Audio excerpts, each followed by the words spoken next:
पूज्य साने गुरुजी विद्याप्रसारक मंडळ शहादा संचलित यशवंतराव चव्हाण महाराष्ट्र मुक्त विद्यापीठ नाशिक कडून मान्यता प्राप्त सेंटर कोड क्रमांक अर्थात अभ्यास केंद्र कोड क्रमांक 5221 ए शहाद्याच्या वतीने मी सर्व विद्यार्थ्यांचे स्वागत करतो, मंगलमय शुभकामना देतो। त्याचबरोबर मुकेश राजपूत यूट्यूब चॅनलच्या माध्यमातून देखील सर्व विद्यार्थ्यांना नमस्कार करतो। मित्रांनो, सदर यूट्यूब चॅनलच्या माध्यमातून मानवी विद्यांचा अधिष्ठान अभ्यासक्रम HUM 101 या विषयाची जास्तीत जास्त माहिती विद्यार्थ्यांपर्यंत पोहोचविण्याचा प्रामाणिक प्रयत्न करत राहणार। तर मित्रांनो, सर्वांना सांगू इच्छितो की सदर मुकेश राजपूत यूट्यूब चॅनलला लाईक करा, आपल्या मित्रांमध्ये शेअर करा आणि हा मित्रांनो सबस्क्राइब अवश्य करा, कारण सबस्क्राइब केल्यामुळे मी तुमच्यासाठी जे नवनवीन व्हिडिओ तयार करून पाठवलेले आहेत त्याचे नोटिफिकेशन, त्याची माहिती तुमच्यापर्यंत आपोआप पोहोचेल, म्हणून सबस्क्राइब करायला विसरू नका। त्याचबरोबर व्हिडिओ तयार झाल्यानंतर मी सदर यूट्यूब चॅनलची लिंक देखील पाठवत असतो। सदर लिंक आपल्या मित्रांमध्ये शेअर करा। त्याचबरोबर माझा व्हिडिओ कसा वाटला याच्याविषयी आपल्या कमेंट्स जरूर पाठवा, कारण आपल्या कमेंट्स, आपल्या प्रतिक्रिया म्हणजेच आम्हाला मिळालेली प्रेरणा होय। तर चला मित्रांनो, आजच्या व्हिडिओच्या सत्रामध्ये पुस्तक पहिले HUM 101 अर्थात मानव्य विद्यांचा अधिष्ठान अभ्यासक्रम मध्ये पुस्तक पहिले मानव्य विद्या व ललित कलांचा परिचय याच्यामध्ये घटक क्रमांक 5 ज्याचं नाव आहे वास्तुकला या घटकाविषयी माहिती आपण घेणार आहोत। मागच्या सत्रामध्ये आपण घटक क्रमांक 5 मध्ये पहिला मुद्दा वास्तुकला व्यवहाराचे स्वरूप याच्याविषयी माहिती समजली होती। आता आपण घटक क्रमांक 5 वास्तुकला याचा दुसरा मित्रांनो याचा तिसरा मुद्दा आस्वाद व संवादाचे कोटी किंवा आस्वाद व संवादाचे प्रकार किंवा वास्तूचे प्रकार, हा जो तिसरा मुद्दा आहे त्याच्याविषयी आपण आजच्या या यूट्यूब सत्रामध्ये माहिती घेणार आहोत। ती अशी, तर चला मित्रांनो, घटक क्रमांक 5 वास्तुकला याचा तिसरा मुद्दा आस्वाद व संवादाच्या कोटी किंवा प्रकार किंवा वास्तूचे प्रकार याच्याविषयी माहिती अशी, बांधलेली प्रत्येक इमारत ही वास्तूच खरी, पण प्रत्येक वास्तू ही कला या सदरात मोडते किंवा नाही। तसेच प्रत्येक प्रकारच्या वास्तूला त्याच नजरेने पाहावे की प्रत्येक प्रकारच्या वास्तूसाठी काही स्वतंत्र परिणाम, स्वतंत्र परिमाण असते। याचा थोडक्यात आपण या ठिकाणी विचार करणार आहोत। कोणीही कसेही बांधावे, कोणीही कसेही बांधावे काहीही वास्तुकला या शीर्षकाखाली खपवावे, हे इतर कलांप्रमाणे वास्तुकलेलाही पचणारे नाही। मग वास्तुकला कशाला म्हणावे व इमारत ठोकळा किंवा टपरी कशाला म्हणावे, हा प्रश्न साहजिकच सर्वांना निर्माण होतो। वास्तुकलेमध्ये अनेक वास्तु प्रकार आहेत, जसं उदाहरणार्थ घरे, बंगले, हवेल्या, गडी, वाडा, खोपटे, झोपडे, flat, apartment, penthouse, studio, annex, राजवाडा, किल्ला, country house, farmhouse, row house, terrace house इत्यादी असे नाना प्रकारांनी संबोधली जाणारी ही घरे असतात. 2 नंबरचे उदाहरण काम करण्याच्या जागा. पहिलं जे उदाहरण होते ते घरांचं होतं. आता 2 नंबरचे जे उदाहरण आहे काम करण्याच्या जागा, ज्या ठिकाणी काम होत असते अशा जागांचे उदाहरण. कचेरी, ऑफिस, वाणिज्य संकुले, दुकाने, शॉपिंग मॉल, डिपार्टमेंट स्टोर्स इत्यादी. आता ही होती मित्रांनो काम करण्याच्या जागा. आता तिसरं उदाहरण करमणूक प्रधान वास्तू, ज्या ठिकाणी करमणूक होत असते अशी वास्तू. उदाहरणार्थ सिनेमा, थिएटर, क्रीडांगणे, स्टेडियम इत्यादी. चौथं उदाहरण आहे hotels, motels, condominiums, beach resort, hill resort, holiday home इत्यादी. 5वं उदाहरण आहे मित्रांनो कारखाने, फॅक्टरी, कॉटेज, इंडस्ट्रीज, शेड्स, टपऱ्या इत्यादी. 6वं उदाहरण आहे हॉस्पिटल, दवाखाने, डॉक्टरी सल्लागारांची ऑफिसेस इत्यादी. 7वं उदाहरण आहे शैक्षणिक व इतर संस्था. 8वं उदाहरण बगीचे, उद्यान. 9वे उदाहरण कृषी औद्योगिक संकुले. 1 ना 2 ही यादी अशी वाढतच राहील मित्रांनो.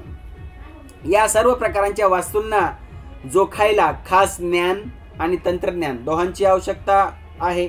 त्यासाठी खालील 6 कोटींमध्ये 6 प्रकारांमध्ये त्यांना आपण पाहू शकतो.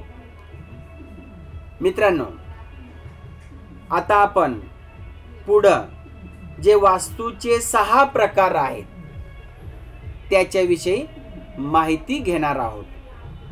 पहिला प्रकार आहे पर्यावरणीय वास्तू, दुसरा आहे लोकवास्तू, तिसरा आहे धर्मसंबंधित वास्तू, चौथा आहे विकाऊ वास्तू, 5वा आहे गरजू वास्तू आणि 6वा आहे कला वास्तू. तर अशा या वास्तूच्या आस्वादाच्या संवादाच्या 6 कोटी आहेत. वास्तूचे हे 6 प्रकार आहेत. तर आपण एक एक प्रकारांची माहिती आता घेऊया. सर्वात पहिला प्रकार पर्यावरणीय वास्तुकला किंवा आदिम वास्तुकला ज्या असे म्हणतात त्याच्याविषयी माहिती अशी. आदिवासींची घरे पाहताना आपल्याला जाणवेल की बांधकाम साहित्य आसपासच्या परिसरात सहज उपलब्ध आहे. काटक्या, बांबू, माती, मातीच्या विटा, झावड्यांचे छप्पर, कधी बांबूंच्या कपाटांच्या भिंती, कधी कधी बांबूंच्या कापट्यांच्या भिंती, शेणाने सारवलेली जमीन, पक्के पण जाणवेल असे यांच्या वास्तूत काहीच नाही. धूर ओकणारे कारखाने, महागडे इंधन, प्रचंड महानगरीय मार्केटिंगसाठी लागणारी ऑफिसेस या बोझड आर्थिक आणि पर्यावरणीय विरोधी बोझ्याची आवश्यकता नसलेली ही वास्तू आहे. शहरी माणसाला या आदिम झोपड्यांकडे पाहून करुणा, दया वगैरे वाटत असली तरी पारंपरिक आदिम वसाहती सुख, समाधान, शांती या तत्वावर राहत असताना दिसतात. सर्वच आदिम वसाहती अर्धपोटी नाहीत, पण त्यांना अर्धपोटी व छप्परहीन केले जात आहे. ते नागरी बकासुराच्या भुकेने. मुंबई, पुण्यासारख्या नगरांची इंधन, वीज, पाणी यांची भूक अजस्र आहे. या सर्वांकडे पाठ फिरवून वेगळ्या मार्गाचा, वेगळ्या राहणीचा व वेगळ्या वास्तूचा मार्ग आदिम संस्कृतीने केव्हाच पत्करला आहे. अशा पद्धतीच्या वास्तूंमध्ये काही विलक्षण सौंदर्य लपलेले आहे. त्यांच्या वास्तूमध्ये समुद्रकाठी नारळी खोपडींच्या झाडांचा संपूर्ण वापर, वाळवंटात खजुराच्या झाडांचा वापर, देशावर भेंडीसारख्या झाडांचा वापर अतिशय उपयुक्ततेने, काटकसरीने व पर्यावरणीय प्रेमाने केलेला आढळतो. कडबा, वाळके गवत, काट्या, कुटक्यांचा वापर करून भिंतींचे लिंपन सहज व सौंदर्यपूर्ण नजरेने गाणी म्हणत स्त्रिया पुरुष करताना अजूनही आढळतात. माणूस व पर्यावरण यांचे घनिष्ठ नाते आपल्याला आदिम वास्तुकलेत आढळते. हवे तेवढेच घ्यायचे, उरलेले तेथेच ठेवायचे हे तत्व ठोस असून ते नकारायचे आजही कारण दिसत नाही. कुठलीच गोष्ट त्याला उत्पादन वाढून साधायची नसते. मन, हात आणि सभोवतालच्या परिसरातील सामग्री यांना एकत्रित सांधणारी प्रक्रिया आदिम संस्कृतीत जाणवते. ती त्या वास्तुकलेत प्रकट रूप घेते. माणसाचा जन्म या सृष्टीवर वर्चस्व गाजविणे हा नसून या सृष्टीला समजून घेणे, त्यात सहभाग घेणे हा आहे. ही जाणीवच घर आखताना, बांधताना आढळते. रेड इंडियन नायक सिॲटल म्हणतो, रेड इंडियन नायक सिॲटल म्हणतो, आकाश किंवा जमिनीची धग तुम्ही विकणार, खरीदणार कशी? आकाश किंवा जमिनीची धग तुम्ही विकणार, खरीदणार कशी? ही कल्पनाच आम्हाला अनोळखी आहे. हवेच्या ताजेपणावर किंवा पाण्याच्या लकाकीवर जर आमची मालकी नाही तर ती तुम्ही विकत कशी काय घेणार? पृथ्वीचा कण न कण माझ्या लोकांसाठी पवित्र आहे. सुरूची प्रत्येक चमकदार सुई, प्रत्येक वाळूची पुळण, अंधाऱ्या जंगलातील प्रत्येक धुके, प्रत्येक वातावरण शुद्ध करणारा, गुणगुणणारा कीटक माझ्या समाजाच्या स्मृतीत आणि अनुभवातून पूज्य आहे. यामध्येच या भूमिकेचे सार समाविष्ट आहे. आजही शहरांमध्ये ऊर्जेची जाणीव ठेवणारी वास्तू,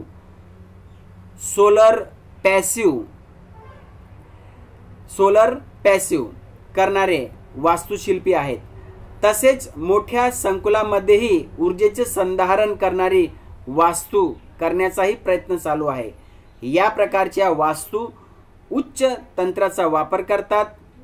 हायटेक, आपण ज्याला म्हणतो हायटेक तंत्राचा वापर करतात. तरीही त्यांची भूमिका पर्यावरणीयच म्हणायला हवी व त्यांच्या सौंदर्याचे मूल्यमापन करताना त्याच निकषांचा आधारे करणे योग्य ठरेल. तर मित्रांनो, हा होता आपला पहिला मुद्दा, पर्यावरणीय वास्तुकला किंवा आदिम वास्तुकला याच्याविषयी माहिती. आता वास्तूचे प्रकारामध्ये दुसरा प्रकार लोकवास्तुकला याच्याविषयी माहिती अशी.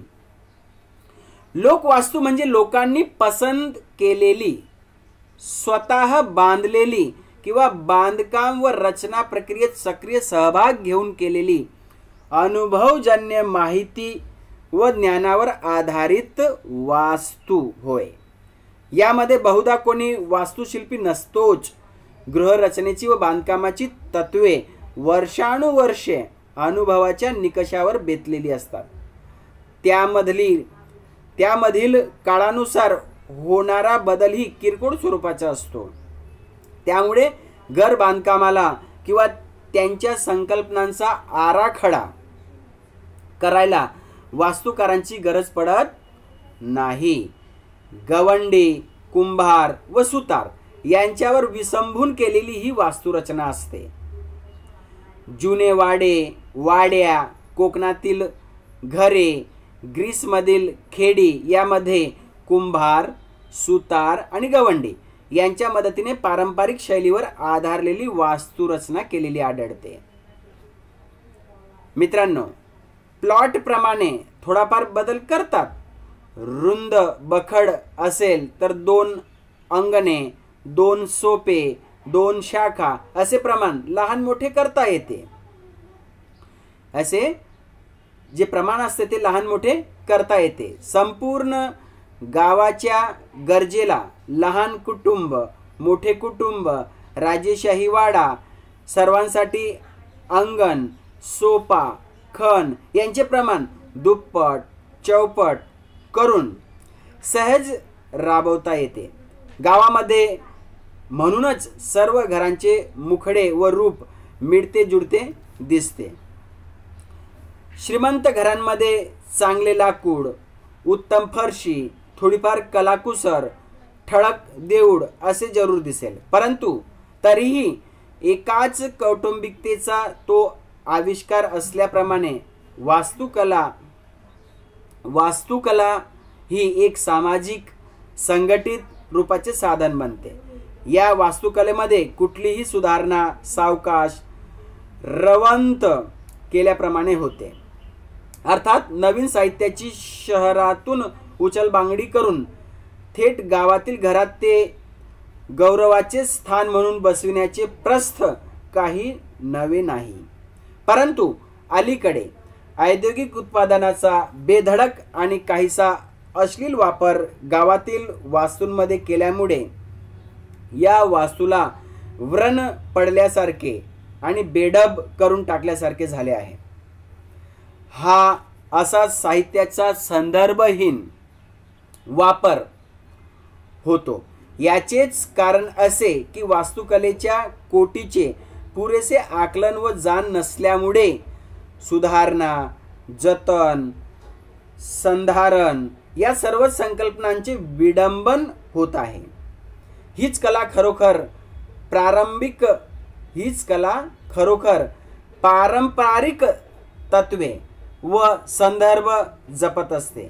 याच लोककलेने वास्तुशास्त्रीय दाखले व तत्वे यांचे जतन केले आहे. शहरी लोकांनी नाही हे पक्के ध्यानात ठेवायचे आहे. शहरी लोकांनी हे पक्के ध्यानात ठेवायचे आहे आणि म्हणूनच या वास्तूकडे आदराने प्रेमाने पाहून त्यांचा योग्य संधारणासाठी पावले उचलायला हवेत. तर मित्रांनो, हा होता आपला दुसरा मुद्दा जो या ठिकाणी पूर्ण झालेला आहे, तो म्हणजे लोकवास्तुकला.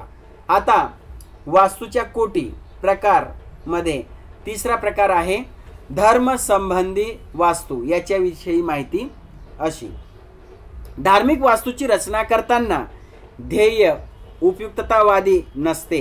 तसेच या वास्तूमध्ये मनुष्य राहणार नसून देवतारूपी माणसाची श्रद्धा, कल्पना, भीती, प्रेम, आदर्श अशा संकल्पना राहणार असतात.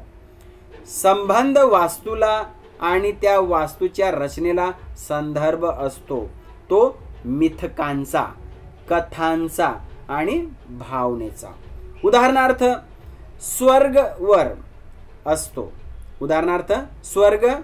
वर असतो या संकल्पनेतून निर्माण झालेली निमुळते शिखर, घुमट, टोकदार छप्पर, मिनार इत्यादींची निर्मिती होते. यानंतर शिखर किती निमुळते असावे म्हणजे ते सुंदर दिसेल, त्याचा घाट कसा असावा म्हणजेच ते प्रमाणबद्ध दिसेल, इतर देवळांच्या शिखरांपेक्षा ते किती वेगळे असावे म्हणजे डोळ्यात भरेल, अशा संकल्पनेचा वेध मंदिराच्या रचनेत घेतला जातो. संकल्पनांना न्याहाळण्याची ही पद्धत इतर वास्तूंपेक्षा भिन्न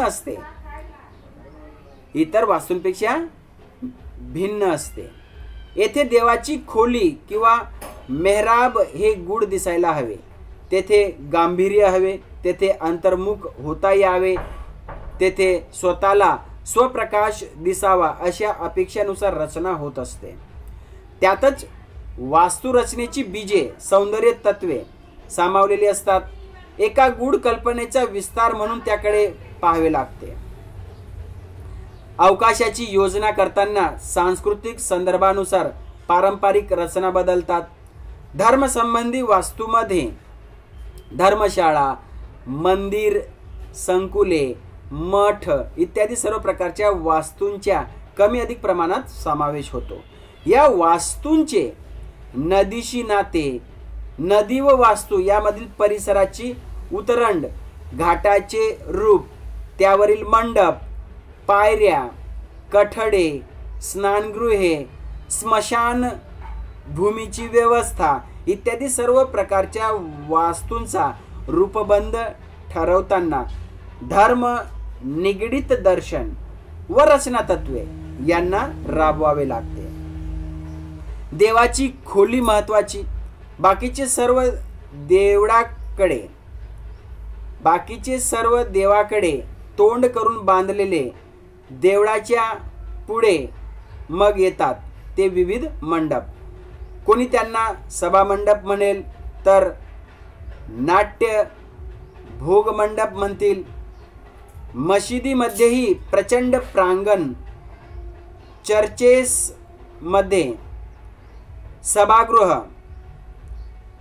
प्रार्थना समाजाच्या मंदिरामध्येही अशीच सभागृहे, देव, कीर्तनकार किंवा वक्ता आणि श्रोते यांना एकत्र आणण्याच्या विविध जागा, तसेच वैयक्तिकपणे देवाला भेटण्याची ही सोय किंवा या पवित्र परिसरात कोठेतरी गुपचूप स्वतःला हरवून घ्यायची सोय संधी मिळावी अशी अवकाश रचना व उतरंड बाहेरून पाहता मंदिरे कोठेतरी उत्तुंग वर जायचा प्रयत्न करत आहेत. त्यांचा पाया भले या भौतिक जगावर भक्कम बांधलेला असो, पण उद्देश व लक्ष कोठे तर या पृथ्वीपेक्षा दूरवर असते असे सर्वत्र जाणवते. छाती दडपून जावी अशी रचना, सहज इतरत्र पाहायला न मिळणारे शिल्प व वास्तूंची भव्यता यांना विलक्षण महत्त्व दिलेले आहे. सामान्य माणूस असो किंवा महामंत्री असो, तो आत येताच त्याने त्याचे नाव, गाव, हुद्दा, पद, गरिबी, श्रीमंती यांना स्मृतीतून रजा द्यायची असते आणि पुष्कळ ठिकाणी एक सामान्य धोती गुंडाळून आपला अहंकार तात्पुरता का होईना बाहेर चपला काढल्यासारखा काढून ठेवून देवदर्शनाची इच्छा करायची असते. त्या देवापुढे सगळे सारखेच असे वातावरण करायचे, अशी वास्तू करायची. ती धार्मिक वास्तू होय किंवा ती धर्म संबंधित वास्तू होय. मग हे सर्व सुव्यवस्थित करण्यासाठी रचलेले नियम व शास्त्र हे वास्तुशास्त्रात येतात. तर मित्रांनो, हा होता आपला तिसरा मुद्दा जो या ठिकाणी पूर्ण झालेला आहे, धर्म संबंधित वास्तूचा. आता वास्तूचा किंवा आस्वाद किंवा कोटीचा चौथा प्रकार विकाऊ वास्तुकला म्हणजे काय याच्याविषयी आपण माहिती घेऊया. ती अशी: संकल्पना उगम होण्याआधीच, रचना प्रक्रिया सुरू होण्याआधीच किंवा अर्धवट स्वरूपात झालेली असताना जी विकून टाकायला बांधील असते ती वास्तुकला म्हणजे विकाऊ वास्तुकला होय. सर्वात महत्त्वाची गोष्ट म्हणजे जमीन खरेदी करताना गुंतवलेल्या आर्थिक पुंजीवर अनेक पटींनी जो फायदा करून देते ती वास्तू या बाजारात श्रेष्ठ ठरते. एखाद्या बाजारू वस्तूचे वेस्टर्न बदलून ग्राहकाला मोहात टाकायची चाल खेळली जाते. तशीच चाल बिल्डर्स, डेव्हलपर्स वास्तू व्यवसायात धंद्या रूपाने वास्तू व्यवसायात धंदा रूपाने खेळत असतात. सामान्य लोक, धनिक लोक या उलाढालीत उत्साहाने भाग घेतात. दोघांचेही पैसे या व्यवहारात गुंतलेले असल्याने लवकरात लवकर स्वस्तात स्वस्त, सोयीस्कर आणि सुरक्षित व्यवस्थित आणि दिसायला रंगीत मोहक अशा वास्तू ग्राहकाला आकर्षित करून सौदा जमवतात, त्या विकाऊ वास्तू होय. अशा वास्तू सर्व विकाऊ वास्तू या संज्ञेमध्ये येतात. नवनवीन परदेशी प्रतिमांची उलाढाल या वास्तू निर्मितीद्वारे बाजारात होत असते. अवकाश, घाट संदर्भाच्या तसेच दार्शनिक मूल्यांच्या संकल्पनांना येथे मामूली स्थान असते. अवकाश म्हणजे तेही खपले जाणारे विकाऊ हवे, ते मोजले जाते. ते टेनिस कोर्ट्स,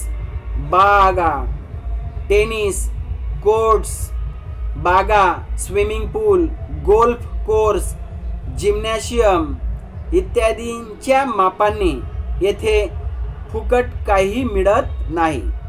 प्रत्येक चौरस इंचाची किंमत वसूल केली जाते. ढोंग, प्रतारणा, स्वप्न, मुखवटे, निर्भरशीलता इत्यादी येथे तत्वे बनतात आणि याच निकषांवर वास्तुकलेचा दर्जा ठरतो. पर्यावरणीय मूल्ये, समाजहित इत्यादी गोष्टींना येथे अर्थातच प्राधान्य मिळत नाही मित्रांनो. तर मित्रांनो, ही होती विकाऊ वास्तुकला ह्या मुद्द्याविषयी माहिती. आता वास्तूचा 5वा प्रकार गरजू वास्तू म्हणजे काय याच्याविषयी माहिती अशी. तात्पुरती, निकडीची तसेच केवळ गरजेपुरती गरज उत्पन्न निभावणारी वास्तू ती गरज वास्तू होय. भूकंपाने उद्ध्वस्त झालेल्यांना किंवा पूरग्रस्तांना तत्काळ निवाऱ्याची सोय करणे आवश्यक असते. अन्नाचा साठा योग्य रीतीने ठेवणे गरजेचे असते. उत्पादनासाठी योग्य व योग्य त्या किमतीत फॅक्टरीची वास्तू करणे गरजेचे असते. इस्पितळांची रचना म्हणजेच हॉस्पिटलांची रचना करताना काटकसर व गरज सर्वाधिक महत्त्वाची ठरते. त्यानंतर तेथे प्रतिमा, सुखसोयी इत्यादी येतात. मोठ्या रुंदीची, लांबीची छते व स्तंभरहित अवकाश कसे आच्छादावे अशा गरजा कारखान्यांच्या आणि गोदामांच्या असू शकतात. तसेच अशा वास्तूंना प्रकाशित ठेवणे, त्यातून खेळती हवा फिरविणे, प्रसंगी वातानुकूलित करणे या अभियांत्रिकी बाबींचा येथे प्रामुख्याने विचार करावा लागतो. तो जितका मूलभूत आणि संकल्पनात्मक तेवढे त्या कारखान्याचे अवकाश अनुरूप होते. तसेच कृषी औद्योगिक संकुले, ग्रीन किंवा पॉली हाऊसेस यामध्ये उत्पादित वस्तूंची किंमत आणि प्रकल्पामध्ये गुंतवलेली रक्कम यांचा मेळ लावताना नफ्याची बाजू वजनदार असणेही आवश्यक असते. म्हणूनच संरचनेच्या जमेच्या बाजू आणि आर्थिक गुंतवणूक यांचा मेळ वास्तुकलेद्वारे घालणे योग्य ठरते. उपयुक्ततावादाला वास्तुकलेच्या इतिहासात विविक्षित स्थान असल्याने या प्रकाराला गरजू वास्तुकला म्हणणे अधिक योग्य होईल. झटपट बांधलेली गरजेनुसारची घरे ज्यामध्ये फक्त खोल्या असतील, छप्पर, दारे, खिडक्याही असतील, पण ज्यांचा संस्कृती, राहणी पद्धतीशी फारसा संबंध नसेल, अशा अनेक वास्तू आपण गावात, शहरात पाहतो. चाळी, सैनिकांच्या बरॅक्स, PWD यांचे बांधकाम या कोटीमध्ये मोडते. बोळ आणि खोल्या मध्ये जिने नाही, तर संडास, प्रसाधनगृहे या पद्धतीच्या रचनेमध्ये काटकसरीची एक चमत्कारिक व्याख्या दिसते. कसेही करून 4 खोल्या एका छपराखाली आणायचा अट्टहास आणि सपकता या प्रकारच्या रचनेत दिसून येते. विशेष करून इंग्रजी राजवटीमध्ये अशा वास्तुकामाला गती मिळालेली आढळते. संस्कृतीशी संबंध तुटलेला आहे, नव्या दृष्टीचा थांगपत्ता नाही, विदेशी प्रतिमा अजूनही नक्की माहिती नाही आणि झटपट पक्के स्वस्तही बांधकाम करायचे आहे असे याचे स्वरूप दिसते. बहुतेक सरकारी इमारती, शाळा, इस्पितळे, गोदामे इत्यादी याच वृत्तीची साक्ष देतात. वास्तुकलेतील तार्किकता, सौंदर्य, काटकसर, पर्यावरणीय व सांस्कृतिक संदर्भ अशा परिस्थितीत कोसळून पडतात आणि जी इमारत त्यावर उभी राहते ती म्हणजे गरज प्रधान तथाकथित उपयुक्तवादी अशी ठरते. अशा गरजू वास्तूंनी पृथ्वीवरील बरेच क्षेत्रफळ व्यापलेले आहे. त्यांच्या वैशिष्ट्यांपैकी काही म्हणजे या वास्तूला वाली कोण असा प्रश्न पडावा, ही कुठल्या संस्कृतीने पैदा केली असाही प्रश्न पडावा, या वास्तूची उपयुक्तता किती वर्षे टिकेल आणि ती उपयुक्तता त्या वास्तूच्या आयुमर्यादेपेक्षा कमीच तर असणार नाही ना, हाही प्रश्न पडावा. पण त्याचबरोबर या वास्तूमधून एक शिस्त, करकरीत कोरडी तार्किकता, व्याख्यानाजोगी तत्परता वगैरे गुणही दिसतात. इतर कोटींप्रमाणेच यातही बरे वाईटाचे मिश्रण आहेच. प्रमाणपत्रिका, नियम, सूची इत्यादींनी ही वास्तू उभारलेली असते. तर मित्रांनो, हा होता आपला 5वा मुद्दा जो पूर्ण झालेला आहे, गरजू वास्तू. आता 6वा मुद्दा, वास्तूचे प्रकार किंवा आस्वादाच्या कोटी, संवादाच्या कोटी याच्यामधला 6वा प्रकार कला, वास्तुकला याच्याविषयी माहिती घेऊया. ती अशी, वर चर्चिलेल्या सर्व कोटींमध्ये, प्रकारांमध्ये कला शक्य आहेच, परंतु कला म्हटले की कलेने स्वतःचे असे उद्दिष्ट व ध्येय आखलेले असते व हे ध्येय ग्राहकाने दिलेल्या त्यांच्या गरज यादीपेक्षा पूर्णपणे स्वतंत्र व स्वायत्त असते. वास्तुकलेला उपयुक्त कला, पार्थिव कला म्हणणाऱ्यांनी ध्यानात घ्यावे की ही एकच अवकाश कला अशी आहे की फिरून फेरफटका मारूनच या कलेचे पदर आणि सूक्ष्म बारकावे ध्यानात यावेत. जेवढे फिरावे तेवढे अवकाशाचे नवे पैलूच गवसावेत अशी ही कला आहे. यात ती चित्रकला, शिल्पकला, हस्तकला यांना आश्रय देते आणि नवा आकार घ्यायला प्रवृत्त करते. येथे प्रतिमा कोठूनही कशाही अवतरू शकतात. त्याला वास्तुशिल्पी जागरूक असणे, संवेदनशील असणे आवश्यक असते. संभाषणातून, वातावरणाच्या रंगांमधून, शेतामध्ये चाललेल्या बैलांच्या हालचालींमधून, कोठेतरी फळफळणाऱ्या रंगांमधून दृश्याकार संचेतन होत असतात. अधिक विस्तार पावतात आणि त्यांचे रूपांतर वास्तू संकल्पनेत होते. तांत्रिक घडामोडी, शास्त्रांमधील प्रयोग व नवे सिद्धांत याचा परिणाम वास्तू साहित्यावर चटकन होतो. तंत्रज्ञानामुळे वास्तूचे रूपच बदलते. समजा एखाद्याने लाकूड, दगड, पत्रे एकाच वास्तूत वापरून त्यांच्या गुणधर्माला वाचा फोडायचे ठरविले तर वास्तूचा रूपबंध पूर्णपणे पालटून जाईल. एखाद्याने जर फळफळणाऱ्या पानांची हालचाल टिपली असेल तर ती त्याला वास्तुघाट मोकळा सुटा करून टाकेल. यात नवलही नाही. रूढ पद्धतीविरुद्ध बंड परंतु पारंपरिक रचनेचे ज्ञान तसेच बुद्धी आणि संकल्पनेशी प्रामाणिकपणा यातूनच वास्तुघाट रूढ पाऊलवाट बदलून नवी वाट धुंडाळू लागतो. प्रत्येक शैलीच्या उगमास व